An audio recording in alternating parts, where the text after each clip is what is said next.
بسم اللہ الرحمن الرحیم۔ السلام علیکم، کیسے ہیں آپ سب لوگ؟ امید کرتا ہوں آپ سب لوگ خیریت سے ہوں گے، ٹھیک ٹھاک ہوں گے۔ تو آج ہم پڑھنے جا رہے ہیں ناول مداری۔ آج اس کی ایک اور نئی ایپیسوڈ پڑھیں گے، تو ناول شروع کرتے ہیں۔ میں نے کہا یار ہم کوئی خفیہ پولیس کے بندے نہیں ہیں، مت بتاؤ اگر تم سمجھتے ہو کہ رازداری ایک پیشہ ورانہ اخلاقی مسئلہ ہے تمہارے لیے۔ رائٹ، کلائنٹس کے بارے میں کسی غیر متعلقہ شخص کو معلومات فراہم کرنا اگر تم غلط سمجھتے ہو۔ شبنم نے کہا تو کوئی بات نہیں۔ وہ بولا ایسی کوئی بات نہیں۔ وہ پوچھ رہے تھے کہ یہاں لندن سے کوئی پروفیسر ہاشم رضا تو آ کے نہیں ٹھہرے ہیں؟ پروفیسر ہاشم رضا؟ شبنم کے منہ سے بے اختیار نکل گیا۔ میں نے اپنے رد عمل سے کچھ ظاہر نہیں ہونے دیا۔ ہاں مشہور و موروخ ہیں وہ۔ موروخ نہیں، تاریخ داں۔ شبنم نے میری تصحیح کی۔ کتاب ابھی تک کوئی نہیں آئی ان کی تاریخ کے موضوع پر، لیکن وہ تاریخ اور تہذیب پر گہری نظر رکھتے ہیں۔ ایک سیمینار ہو رہا ہے یہاں آج سے، اس میں انہیں بھی آنا تھا۔ میں نے کہا سیمینار کرانے والوں نے مندوبین کو ایک ہی ہوٹل میں ٹھہرنے کا انتظام نہیں کیا؟ ہوٹل کلرک نے ایک بہت معقول سوال کیا۔ کیا تو ہوگا مگر سب کو معلوم نہیں ابھی، شبنم نے کہا۔ یونیورسٹی سے پتہ چل جائے گا، آؤ چلیں۔ میں نے شبنم کی طرف دیکھ کے کہا اور پھر کلرک سے مخاطب ہوا۔ Any way thank you. ہماری باتوں سے کلرک مطمئن ہو گیا تھا۔ میں نے ان کو بتا دیا تھا کہ پروفیسر ہاشم رضا یہاں نہیں ہیں۔ ان کے اصرار پر ریکارڈ چیک کر کے تصدیق کی تھی۔ میں نے پھر اس کا شکریہ ادا کیا اور ہم باہر آ گئے۔ ملک کے پر اسرار مشن کا بامقصد معلوم ہو جانے کے بعد صورتحال میں ایک ڈرامائی تبدیلی آ گئی تھی۔ یہ تو کچھ اور ہی معاملہ ہو گیا، شبنم بولی۔ میں نے کہا جذبات کنٹرول میں رکھو لڑکی، اتنا اچھلنے کی کیا ضرورت تھی؟ مردہ زندہ ہو گیا؟ تمہیں حیرانی نہیں ہوئی؟ میں نے کہا پروفیسر کے ہمسائے ڈاکٹر نے جھوٹ بولا ہو تو یہ تو مشکل ہے۔ تمہیں یقین ہے کہ اس وقت وہ پوری طرح ہوش و حواس میں تھا؟ میں نے کہا وہ بالکل نشے میں نہیں تھا، اور ہوتا تب بھی ایک ایسی سٹوری ساری تفصیلات کے ساتھ خود بنا کے نہیں سنا سکتا تھا۔ وہ تو مجھے ایسے دیکھ رہا تھا جیسے میں نشے میں ہوں۔ یہ کتنا سنسنی خیز انکشاف ہوگا، اس لیے بھی کہ مقتول پروفیسر ہاشم رضا زندہ ہے اور لندن میں پایا جاتا ہے۔ یعنی اب تم اسے بتانے جاؤ گے؟ میں نے کہا ابھی فوراً تو نہیں، مگر یہ دیکھو کہ اس کی گواہی اچانک اہمیت اختیار کر گئی ہے۔ آخر اس نے کس کی لاش اٹھوائی تھی؟ پروفیسر کے گھر سے۔ شناخت بھی اسی نے کی تھی، اور ایک ڈاکٹر کی شناخت کو جھٹلانا آسان نہیں ہوتا، خصوصاً اس وقت جب وہ ہمسایہ بھی ہو۔ اس نے مجھ سے کہا تھا کہ اس کیس کے بارے میں مزید معلومات ہم پولیس سے حاصل کر سکتے ہیں۔ فی الحال ہم پولیس کو کچھ بتانے بھی نہیں جا رہے ہیں۔ آف کورس ابھی رئیس خان کی تلاش اور دریافت سے زیادہ اہم دنیا کا کوئی مسئلہ نہیں ہو سکتا۔ میں اب تم کو گھر چھوڑنے کے اپنے گھر جاؤں گا۔ تم نے رات بھر جاگ کے میرا ساتھ دیا، تم تھکی ہوئی ہوگی، بیٹھو گاڑی میں چلاتا ہوں۔ میں بالکل تھکی ہوئی نہیں ہوں، میں نے اصرار کیا۔ نہیں تم تھکی ہوئی ہو، تمہیں آرام کرنا چاہیے۔ یہ اچھی زبردستی ہے۔ جب مجھے ضرورت محسوس ہوگی تو میں سو جاؤں گی، ابھی تو میں چل رہی ہوں تمہارے ساتھ۔ اس نے دروازے بند کر کے اپنا فیصلہ سنا دیا۔ میں بھی گھر جا کے نہا دھو کے 1-2 گھنٹے سونا چاہتا تھا۔ میں نے گاڑی چلاتے ہوئے خفگی سے کہا تو سو جانا، میں کب کہہ رہی ہوں کہ میری وجہ سے جاگتے رہو۔ میں دوسرے کمرے میں بیٹھ کے یا لیٹ کے اخبار دیکھوں گی، نیند آئی تو سو جاؤں گی، تمہیں ڈسٹرب نہیں کروں گی۔ وہ باہر دیکھتی رہی، پھر فون کی دبی دبی آواز بیگ میں سے سنائی دینے لگی۔ شبنم نے فون نکال کے کانوں سے لگایا۔ ہیلو، ہاں اچھا چلو ٹھیک ہے، تھینک یو ویری مچ۔ اس کے لہجے میں مایوسی میں نے ناکامی کا اندازہ کر لیا۔ خاتون آپ شرط ہار گئی ہیں؟ جی نہیں، نمبر تو تھا ملک کے بیڈ روم والے فون کا، مگر وہ فون اس نے حال ہی میں منقطع کروا دیا ہے۔ ایک ہی بات ہے، تم کو ملک رب نواز کا پرائیویٹ نمبر نہیں ملا۔ اب میں کسی بھی وقت آپ سے کچھ بھی مطالبہ کر سکتا ہوں۔ خام خواہ نمبر ہوتا تو ملتا۔ وہ شور مچانے لگی۔ دیکھو یہ بہانے بازیاں نہیں چلیں گی۔ نمبر نہیں تھا تو ہاں، کیونکہ اور بات صرف نمبر معلوم کرنے کی ہوئی تھی۔ نمبر معلوم ہوا تو بتا دو، ورنہ مطالبہ پورا کرو۔ کیسا مطالبہ؟ وہ حیران ہوئی۔ ابھی کون سا مطالبہ پیش کیا ہے تم نے؟ اور شرافت سے تو ہر بات مانی جا سکتی ہے۔ میں نے کہا اجی شرافت کا تو زمانہ ہی نہیں رہا، ہم اپنا مطالبہ منوائیں گے بدماشی سے، وقت آنے پر۔ ہاں، شبنم نے کہا بدماشوں کے ساتھ بدماشی، اور ہنسنے لگی۔ دیکھیں گے۔ میں نے کہا شبنم اس معاملے کا ایک اور پہلو اور بھی ہے، شرط کے معاملے کا نہیں۔ اپنے ملک صاحب جب لاہور ہوٹل گئے تو انہیں یقین ہوگا کہ پروفیسر ہاشم رضا وہاں ضرور ملے گا، اور اسی لیے رب نواز کی بحث ہوئی بکنگ کلرک سے۔ یہاں ایک سوال یہ پیدا ہوتا ہے کہ مقتول پروفیسر لندن سے واپس لاہور کیوں آیا تھا؟ اس سلسلے کے چند اور سوالات پر غور فرمائیے۔ اگر وہ آیا تو لاہور ہوٹل میں کیوں نہیں ملا؟ ظاہر ہے رب نواز ایسے ہی منہ اٹھا کے صبح لاہور ہوٹل نہیں پہنچ گیا تھا۔ اسے پتہ ہوگا کہ پروفیسر کا قیام وہیں ہے۔ اگر ملک کو بتائے بغیر پروفیسر نے اپنا پروگرام بدل دیا اور دوسرے ہوٹل میں چلا گیا، یا وہ لندن سے آیا ہی نہیں، تو اس کے بے اسباب بھی ہوں گے۔ ایک سبب بھی یہ بھی ہو سکتا ہے کہ اسے دوبارہ قتل کیے جانے کا ڈر ہوگا، مگر کسی مقتول کو دوبارہ قتل کیسے کیا جا سکتا ہے؟ اس سوال کا جواب صرف ایک ہے کہ وہ زندہ تھا۔ پہلی بار کسی اور کی لاش کو پروفیسر ہاشم رضا کے طور پر شناخت کیا گیا، جانتے بوجھتے۔ یہ بھی ہو سکتا ہے؟ بالکل ہو سکتا ہے۔ میں نے کہا کیا اس سے ڈاکٹر جنجوا پر سازش میں شریک ہونے کا الزام نہیں بنتا؟ میں نے کہا اس پر بعد میں غور کریں گے۔ اس سے شناخت میں غلطی ہوئی یا اس نے مجرموں کی مدد کی؟ ایک ڈاکٹر لالچ میں ایسا کرے یہ ذرا مشکل لگتا ہے، مگر اسے دھمکی دے کر ڈرا دیا جائے تو بیوی بچوں کی سلامتی کے لیے آدمی یہ سوچنے پر مجبور ہو سکتا ہے کہ ہمسائے کی خاطر فیملی کی جان خطرے میں ڈالنا کون سی عقل مندی ہوگی، اور سچ کی خاطر زندگی کو داؤ پر لگانے کی کیا ضرورت ہے؟ آخر قوم اور ملک کی طرف سے شہید حق کا خطاب آج تک کسی کو نہیں ملا، بغرض محال مل جائے تو اس سے کیا ہوگا؟ اچھی بھلی پریکٹس ہے، خوشی ہے اور خوشحالی ہے۔ اسے ایک لا حاصل سچ پر قربان کر کے میں خود قبر میں جا لیٹوں یا اس کی پاداش میں بیوی یا بیٹی کی آبرو جائے، وہ بھی ایک ایسے پڑوسی کے لیے جس کو اب تک ہم صرف ایک عالم فاضل پروفیسر سمجھتے تھے، مگر اس کے مراسم تو خطرناک مجرموں اور بدماشوں سے بھی ہے۔ ایسی بے وقوفی نہیں کرنی چاہیے۔ اس لیے کہہ دیا کہ ہاں یہ پروفیسر ہاشم رضا ہیں اور اپنی جان چھڑائی۔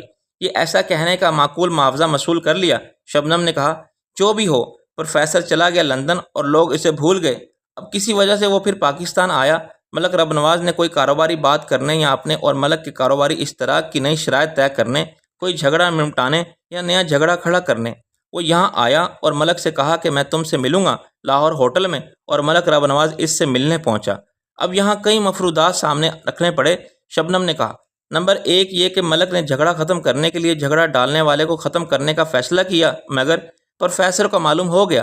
نمبر دو، پروفیسر نے ملک رب نواز کی فطرت کو سمجھتے ہوئے اپنی حفاظت ضروری سمجھی، اس نے لاہور ہوٹل کا کہا مگر ٹھہرا کہیں اور۔ رائٹ۔ مفروضہ نمبر دو، ملک نے اسے خود بلایا، یہاں ایک کاروباری بحران آیا ہوا ہے۔ پہلے شاہ عالم بزنس سے الگ ہوا اور لاکھوں کروڑوں کا بزنس چوپٹ کر کے غائب ہو گیا، پھر خادم اور عثمان مارے گئے، اس کے بعد خامان کارپوریشن کا راز فاش ہو گیا، دودھ کا جلا چھاچھ بھی پھونک پھونک کے پیتا ہے۔ پروفیسر کو ملک رب نواز نے ایک بار جھوٹ موٹ مرنے کے ڈرامے میں شریک کیا تھا، اور اس قتل میں قاتل کوئی نامزد نہیں ہو سکتا۔ اس بار اسے سچ مچ قتل کر دیا جاتا تو کون پوچھتا؟ خیر یہ مفروضات تو لامحدود ہیں، اور قیاس آرائی سے کیا حاصل؟ جو بات سامنے آئی ہے وہ صرف اتنی ہے کہ پروفیسر ہاشم رضا لندن میں 100% زندہ ہیں، وہ ملک رب نواز کے کھیل میں شریک ہیں، اور آج کل پھر پاکستان آیا ہوا ہے۔ وہ لاہور ہوٹل میں نہ صحیح کہیں اور ہوگا، ہم بھی اسے تلاش کرنا چاہیں تو ناممکن نہیں۔ شبنم نے کہا یہ بات میں کہنا چاہتا تھا، تمہیں کیا جلدی تھی آخر؟ میں نے کہا آرام سے بات سنا کرو، جب کوئی عقل کی بات کر رہا ہو پہلے بتا دیتے مجھے کہ تم عقل کی بات کر رہے ہو۔ آج وہ بولی۔ گھر یعنی رئیس خانے کے خفیہ راستے والے تہ خانے پہنچ کے ایک دلچسپ صورتحال سامنے آئی۔ لاؤنج میں فیکا قالین پر آلتی پالتی مارے بیٹھا آنسو بہا رہا تھا، اس کے سامنے تیسمار خان اور چھوٹی دردناک پوز بنا کے باادب بیٹھے تھے۔ میں نے کہا یہ کیا ڈرامہ ہو رہا ہے یہاں؟ فیکے تم کب آئے ہو یہاں؟ صاحب یہ مظلوم بشرا بھی ابھی صبح آتی، تیسمار خان نے مجھے مطلع کیا، اپنا پرور اسٹوری سے ہم کو بھی ذرا زارو قطار کرتی، اس کا اکلوتا بی بی صاحب۔ میں نے کہا مجھے ذرا فیکے سے بات کرنے دو، یہ اسٹوری معلوم ہے مجھے۔ تیسمار خان کو کچھ مایوسی ہوئی، ہم اپنا گفتار بند کرتی۔ فیکے نے کہا مجھے بیگم صاحبہ نے پہنچا دیا یہاں زبردستی، ورنہ تم کہاں جانا چاہتے تھے؟ میں اس ملک کو قتل کرنے کے لیے جانا چاہتا تھا، اس کی کوٹھی جہاں میری گھر والی قید ہے۔ وہ پھس پھس کرنے لگا۔ میں نے کہا دیکھو رونے سے یا بیوقوفی کی باتیں کرنے سے کچھ نہیں ہوگا، کیسے قتل کرو گے تم ملک کو آخر؟ میں توپ سے اڑا دوں گا اسے، پھر ٹکڑے ٹکڑے کر دوں گا اس کے چھوٹے چھوٹے۔ اس نے 2 انگلیوں سے ٹکڑوں کا سائز واضح کیا۔ اس کے بعد پیٹرول چھڑک کے آگ لگا دوں گا اور اس کی راکھ کو نالی میں بہا کے پیشاب کر دوں گا۔ آفرین ہے تم پر، تم بیوی سے سچی محبت کرنے والے دنیا کے پہلے اور آخری شوہر ہو کے۔ میں نے کہا۔ شبنم نے کہا مذاق مت اڑاؤ اس کے جذبات کا۔ میں نے کہا میری طرف سے اجازت ہے، جاؤ فیکے، کارپوریشن کے دفتر کے سامنے زمزمہ رکھی ہے، بھنگیوں توپ گونا خرید لینا انارکلی سے۔ راستے میں کہیں سلطان رہے گا گھر آئے تو اس سے ٹوٹے ٹوٹے کرنے والے فلمی گنڈاسا ادھار لے لینا، پیٹرول ملک سے ہی مانگ لینا، وہ کسی گاڑی میں سے نکال دے گا۔ آخری کام کے لیے تمہیں کسی کی مدد کی ضرورت نہیں، بس اس کے بعد اپنی گھر والی کے ساتھ آ جانا یہاں، زیادہ سے زیادہ 2 گھنٹے کا کام ہے، میں اتنی دیر کچھ آرام کر لوں۔ فیکا جس نے تیسمار خان اور چھوٹی کو اپنی لازوال محبت کی اور جدائی کا المیہ کہانی سنانے سے سخت متاثر کر لیا تھا، شرم سے پانی پانی ہو گیا۔ آپ ہی بتاؤ جی میں کیا کروں، اپنی گھر والی کے بغیر میں زندہ نہیں رہ سکتا۔ شبنم نے کہا پہلے یہ بتاؤ کہ سر کی چوٹ کا کیا حال ہے؟ بس جی اللہ نے بچا لیا، آپ نے تو کوئی کسر نہیں چھوڑی تھی مجھے فوت کرنے میں۔ فیکا بولا۔ میں نے کہا فیکے تمہاری گھر والی ہمیں تمہیں ملک سے واپس دلائیں گے، تم ذرا صبر اور حوصلے سے کام لو، بہت مشکل ہے۔ صبر کیسے آ سکتا ہے مجھے؟ جب میں سوچتا ہوں کہ میری بلبل ایک مردار خود گدے نے پکڑ لیا ہے تو وہ پھر رونے لگا۔ تیسمار خان نے افسردگی سے سر ہلایا۔ دکھ سے اس کا دل پھٹ جاتی، جگر چھلنی ہو جاتی، گردے فیل ہو جاتے، کان بند ہو جاتے، پھیپھڑے میں آنسو بھر جاتی۔ میں نے اس کی نقل اتاری۔ کیا خیال ہے اسے کسی ہاسپٹل کے ICU میں داخل نہ کرا دیں؟ بہت نازک ہے اس حالت میں تمہارے بیان کے مطابق۔ شبنم نے کہا، بھائی اس کی بیوی کو ملک کے قبضے سے چھڑانا اتنا آسان تو نہیں، مگر ہم کوشش کریں گے۔ گھر والی کے بغیر کیسے رہے گا جی؟ یہ چھوٹی نے کہا، 2 دن میں کیا حال ہو گیا؟ دوسری گھر والی لا دیں اسے۔ میں نے تن سے کہا، کیوں فیکے؟ ایڈہاک بنیادوں پر ایک عارضی تقرری ہو جائے اگر اس اسامی پر، تمہارا کام چل جائے گا۔ چل جائے گا جی، فیکے نے میری بات سمجھے بغیر کہا۔ شبنم ہنسنے لگی۔ فیکے تم بھی پاگل ہو، پتہ نہیں اتنا عرصہ تم ملک رب نواز کے ساتھ کیسے کام کرتے رہے؟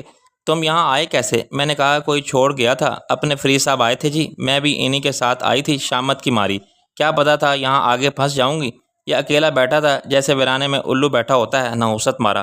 30 مار خان نے مونچھوں پر وارننگ کے انداز میں ہاتھ پھیرا۔ ابھی تم اپنا مادری زبان میں بکواس فرماتی۔ بکواس کیا، یہ کوئی جھوٹ ہے؟ چھوٹی نے چمک کے کہا، تیری اپنی شکل رونے والی ہو رہی ہے۔ ہائے صاحب جی، نہیں ہوتی، رئیس خان کا پتہ نہیں ہوتی، گاڑی نہیں ہوتی، ہم کیا کرتی، کدھر جاتی؟ وہ مضحکہ خیز آواز میں 30 مار خان کی نقل اتارنے لگی۔ اوپر سے آ گیا یہ فیکا اجاڑ صورت، نامرادوں کی طرح بیٹھا رو رہا ہے، جو رو کر یہ 2.5 فٹا بھی سامنے بیٹھ گیا آنسو بہانے۔ 30 مار خان نے دھاڑ کے کہا، چپ کینچی کی اولاد، ہم ایک دم آخری بار بولتی کہ تم بک بک اسٹاپ نہیں کرتی تو ہم، ارے چلا مت، ڈگ ڈگی جتنا ہو کے بولتا، ڈھول کی طرح پھٹ جائے گی آواز بھی۔ دھمکی کیا دیتا ہے مجھے، کیا کرے گا تو؟ بول۔ چھوٹی نے کمر پر ہاتھ رکھے اور سینہ پر ہو کے کہا، ہم تمہاری مادری زبان کا جواب فادری لات سے دیتی۔ لات؟ ارے جا تمبورے۔ رئیس کے خیال کو ذہن سے نکالنا مشکل تھا۔ میں اس کی طرف سے سخت پریشانی کا شکار تھا، لیکن نہ جانے کیوں مایوس نہیں تھا۔ کوئی اندر کی آواز تھی جو مجھے دلاسا دیتی تھی کہ اسے کچھ نہیں ہو سکتا۔ میں نے ہاسپٹلوں اور مردہ خانوں میں دیکھنے میں بہت جلدی کی تھی، وہ کہیں پھنس گیا ہوگا، کسی مشکل میں پڑ گیا ہوگا، لیکن وہ گھبرانے اور ہمت ہارنے والا آدمی نہیں ہے۔ وہ کسی نہ کسی اس طرح کی مصیبت سے نکل آئے گا۔ میری شروع کی نیند بے ہوشی جیسی تھی، جس میں کوئی خواب محل نہیں ہوا، مگر صرف 2 گھنٹے ہی گزرے تھے کہ لاشعور میں دبی ہوئی پریشانی نے ایک ڈراؤنے خواب کی صورت اختیار کر لی۔ میں نے دیکھا کہ رئیس منہ پر سیاہ نقاب ڈھالے پھانسی گھاٹ پر کھڑا ہے، اور جلاد کے روپ میں ملک رب نواز اپنی ہاتھ لیور پر رکھے مسکرا رہا ہے، ادھر میری طرف دیکھ رہا ہے کہ اور پوچھ رہا ہے کہ کیا وقت ہو گیا ہے جیلر صاحب؟ میں اسے گالیاں دے رہا ہوں کہ میں جیلر نہیں ہوں۔ 30 مار خان نے مجھے بری طرح جھنجھوڑ کے جگایا تو میں ہڑبڑا کے اٹھ بیٹھا۔ اس وقت میرے بدن پر پسینہ پانی کی طرح بہہ رہا تھا، اور مجھے 30 مار خان کا چہرہ بھی صاف نظر نہیں آ رہا تھا۔ میں جیلر نہیں ہوں، میں نے ہکلا کے کہا، میں دوست ہوں رئیس کا۔ میری نیند کا خمار ایک دم غائب ہو گیا۔ میں چھلانگ مار کے بیڈ سے اترا۔ کیا رئیس کا فون آیا ہے؟ میں نے چلا کے کہا، اور جواب سنے بغیر ایک چست میں فون تک پہنچ گیا۔ ہیلو۔ دوسری طرف رئیس نے کہا، ابے کیا یہ سونے کا وقت ہے؟ میں نے چیخ کر کہا، رئیس تو سور کے بچے، حرام زادے، الو کے پٹھے، کہاں سے بول رہا ہے تو؟ اپنے منہ سے پیارے۔ اس کی کمزور سی آواز آئی، اور گالیاں ہیں بس۔ فون پر جوتے نہیں مار سکتا، گالیاں ہی دے سکتا ہوں۔ کل سے میری جان سولی پر اٹکا رکھی ہے تو نے۔ ساری رات ہوگی مجھے اور شبنم کو پریشان ہوتے، کہاں نہیں دیکھا ہم نے۔ ابے یار میں کیا کرتا، کچھ ایسا ہی مسئلہ ہو گیا تھا۔ وہ بولا، کیا مسئلہ ہو گیا تھا؟ ایک فون بھی نہیں کر سکتا تھا کہیں سے؟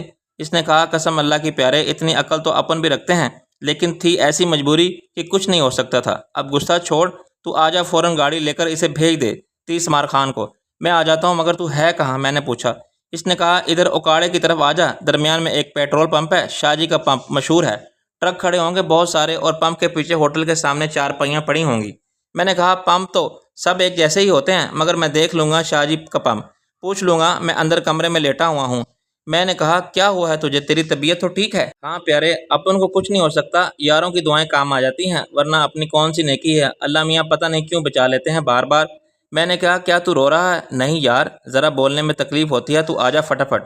میں نے ریسیور رکھتے ہوئے کہا، زیادہ سے زیادہ 1 گھنٹہ لگے گا مجھے، کہیں جانا مت، اور یہ جگہ جہاں تو لیٹا ہوا ہے کوئی خطرے کی بات تو نہیں ہے یہاں مجھے بتا دے۔ کیا کرے گا تو؟ ہوائی جہاز سے فوج اتار دے گا یہاں؟ میں نے کہا، میں فریز سے کہہ دوں گا کہ وہ قریب کسی تھانے سے یا کسی گشت کرنے والی گاڑی کو بھیج دے، اس کی ضرورت نہیں۔ یہ جو ہوٹل چلاتا ہے ایک اچھا نیک دل صوفی ہے، اس نے بڑی مدد کی۔ اس سے میں نے سمجھا دیا کہ میرے پیچھے کچھ بندے لگے ہوئے ہیں، اس نے مجھے چھپا دیا ہے اندر۔ میں نے کہا، ایک بہن ہے مجھ سے چھوٹی، وہ اخباری رپورٹر ہے، وہ آئے گی مجھے لینے کے لیے، اس کے سوا کوئی بھی مجھے پوچھے گچھے تو نہ بتائے۔ اس نے کہا کہ فکر کی کوئی بات نہیں، اندر نہیں آ سکتا کوئی مائی کا لال۔ میں نے کہا، بس کر، زیادہ مت بول، میں آتا ہوں شبنم کے ساتھ، پھر فرصت سے کریں گے ساری باتیں۔ بات سن، میں نے اس صوفی سے وعدہ کر لیا ہے کہ اس کے ہوٹل کے بارے میں چھوٹی سی خبر لگ جائے گی تصویر کے ساتھ، ٹھیک ہے؟ میں شبنم سے کہتا ہوں وہ سو رہی ہے، رات بھر میرے ساتھ خوار ہوئی، بہت برا حال تھا تھکن سے، وہ ساتھ لے آئے گی کسی فوٹوگرافر کو۔ میں نے ریسیور رکھ دیا اور پلٹ کے دیکھا تو شبنم میرے قریب موجود تھی۔ رئیس تھا۔ اس نے پرمسرت لہجے میں پوچھا، ہاں تم چلو میرے ساتھ، رئیس نے بلایا ہے۔ میں نے کہا۔ وہ بولی، یہ فوٹوگرافر والا کیا معاملہ ہے؟ میں بتاتا ہوں، تم منہ دھو لو، کم سے کم کپڑے میں تمہارے کیسے ہو رہے ہیں؟ میں نے کہا سب چلتا ہے اپنے کام میں۔ وہ مسکرائی، کون دیکھتا ہے صورت کو اور کپڑوں کو، میں تیار ہوں چلو۔ میرے اصرار پر اس نے منہ دھو لیا اور میرے ساتھ گاڑی میں بیٹھ گئی۔ جب میں نے گاڑی نکالی تو اس نے بیگ سے برش نکال کے بالوں میں پھیرا، پھر بیگ کو چھوٹے سے مرر میں دیکھ کے اپنی لپسٹک درست کی۔ میں نے اسے وہ سب بتا دیا جو مجھے رئیس سے معلوم ہوا تھا۔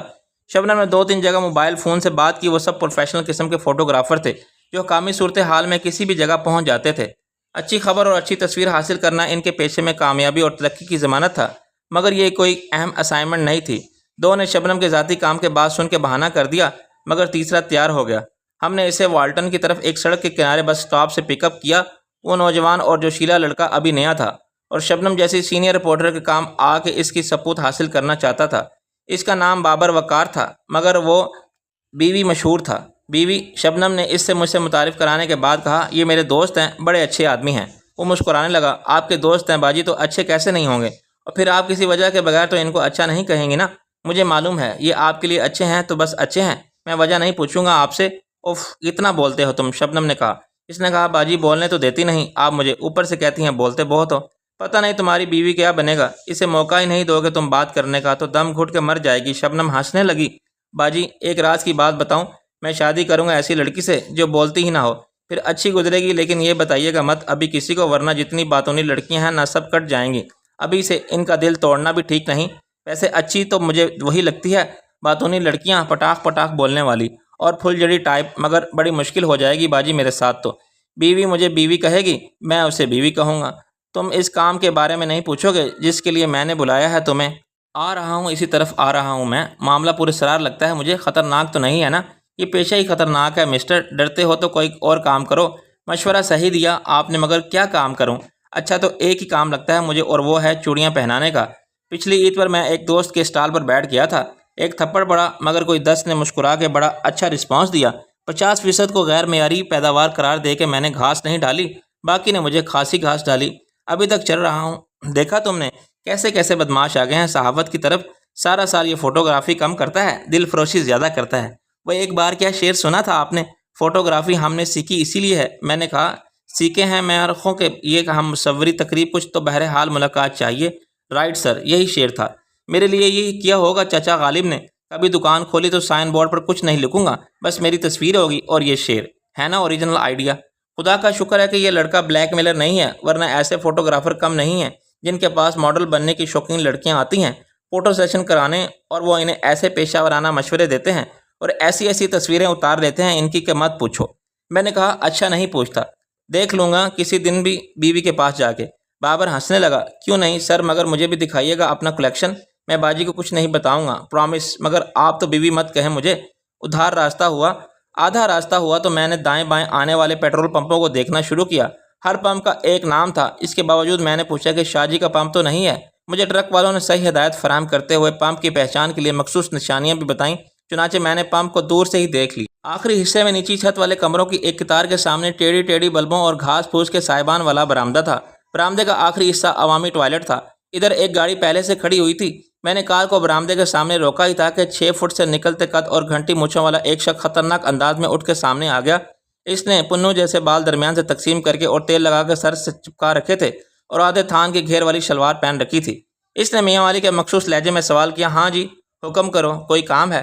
شبنم نے سرائکی میں جواب دیا، میرے بھائی نے فون کیا تھا، وہ یہاں لیٹا ہوا ہے، میں اخبار کی رپورٹر ہوں، اس کی چھوٹی بہن شبنم۔ باہر بابر نے کیمرہ دکھایا، اور میں ان سے بھی چھوٹا فوٹو بنانے والا بابر۔ اس کی مونچھیں دائیں بائیں اوپر اٹھ گئیں اور ان کے نیچے میلے دانتوں والی مسکراہٹ نمودار ہوئی۔ اس نے بڑی عقیدت کے ساتھ ہم سے ہاتھ ملایا اور پھر ہمیں اندر نیم تاریک کمرے میں لے گیا۔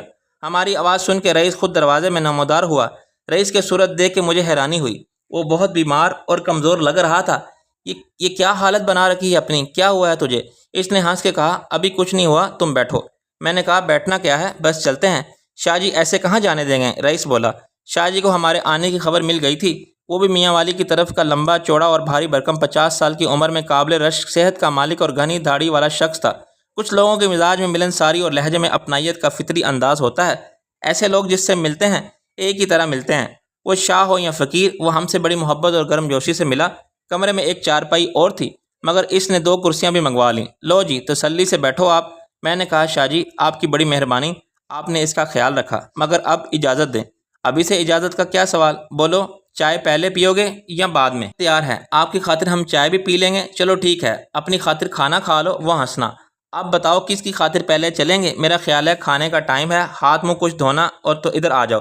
صاف ظاہر تھا کہ شاہ جی نے ہمارے انکار کے حق میں ویٹو کر دیا ہے اور مشرق کی مہمان نوازی کی روایات کے مطابق میزبان کو زبردستی کرنے کے جملے حقوق حاصل رہیں گے۔ کھانا مسافرانہ اسٹال میں لکڑی کی ایک میلی سی سیاہ میز پر اور بان کی چارپائی پر پھیلایا گیا۔ بڑی بڑی چنگیریوں میں ڈائریکٹ تندور سے نکلی ہوئی لال آٹے کی روٹی تھی جو گرم ہو تو الگ ہی مہک دیتی تھی۔ شاہ جی نے ہمیں کچن کے اسپیشل آئٹم یعنی بھنا قورمہ، مغز فرائی وغیرہ پیش کرنے چاہیے، مگر ہم ماش کی دال کے مطالبے سے دستبردار نہیں ہوئے۔ ایسے سرے راہ ٹرک ڈرائیور ہوٹلوں پر ماش کی دال ایک اسپیشل ڈش سمجھی جاتی ہے اور اس کا مزہ ہی نرالا ہوتا ہے۔ دوران طعام شاہ جی ہمارے اصرار کے باوجود کھانے میں شریک نہیں ہوا۔ وہ ایک مستعد میزبان کی طرح ہمارے سر پر سوار رہا اور سب سے پہلے آنے والے جوان کو مسلسل دوڑاتا رہا۔ چل یہ روٹی اٹھا، ٹھنڈی ہو گئی ہے، نظر نہیں آتا، دوڑ کے گرم لا، ہاتھ نہ رکے مہمانوں کا، دیکھ دال نہ مک جائے۔ جب یہ لاتے جاؤ کھاتے جاؤ کا ہنگامہ ختم ہوا تو شاہ جی ہمارے پاس ہی بیٹھ گیا۔ اس نے رئیس کی افسوسناک صحت پر تشویش کا اظہار کیا۔ کیسے جوان ہیں آج کل کے، اس کو بتیرا کہاں؟ میں نے کہا ایک گلاس اور پی لے دیسی گھی والے دودھ کا، بادام شدام کے ساتھ، مگر ایک پیا اس نے بڑی مشکل سے، تو اب روٹی نہیں کھائی۔ کیا بیماری ہے اسے آخر؟ سوکھ گیا ہے چھوارے کی طرح۔ میں نے کہا ابھی تک تو ایک ہی علاج مرض میں مبتلا ہے۔ شاہ جی اس نے غور سے دیکھا۔ وہ کیا؟ میں نے کہا مرغے لڑانے کی پرانی بیماری ہے، ناقابل علاج۔ شاہ جی کی آنکھیں چمکنے لگی۔